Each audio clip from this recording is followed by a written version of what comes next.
اللہ کو وہ انسان بہت پسند ہے جو اپنی جوانی اللہ کی عبادت میں گزارتا ہے۔ ناکامی کا منہ انسان کو اس وقت دیکھنا پڑتا ہے جب ہم کامیابی کے حصول کے لیے اپنے اللہ کے اصول توڑ دیتے ہیں۔ اگر تم اللہ کے ہاں اپنی حیثیت جاننا چاہتے ہو تو یہ دیکھو کہ اس نے تمہیں کس کام میں لگا رکھا ہے۔ میں اداس ہو سکتا ہوں، دکھی ہو سکتا ہوں، رنجیدہ ہو سکتا ہوں، مگر مایوس کبھی نہیں ہو سکتا، کیونکہ میرے رب کی رحمتوں کی کوئی حد نہیں۔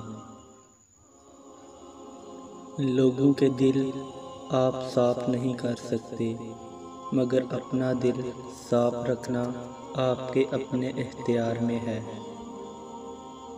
جس شخص کو دین کی نعمت مل جاتی ہے اسے دنیا اور آخرت کی بھلائی نصیب ہو جاتی ہے۔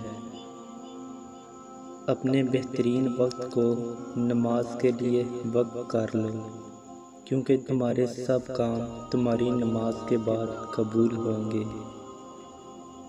بھول جاؤ کہ تم کون ہو، بس یہ یاد رکھو کہ تمہارا رب کون ہے۔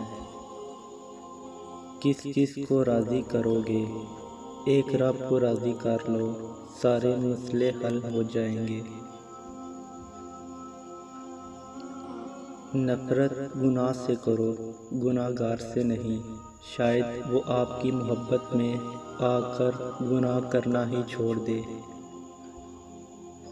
جن کو یہ علم ہو جائے کہ اللہ پاک بہت غور سے سنتا ہے تو پھر وہ اپنی کہانی کسی اور کو نہیں سناتے۔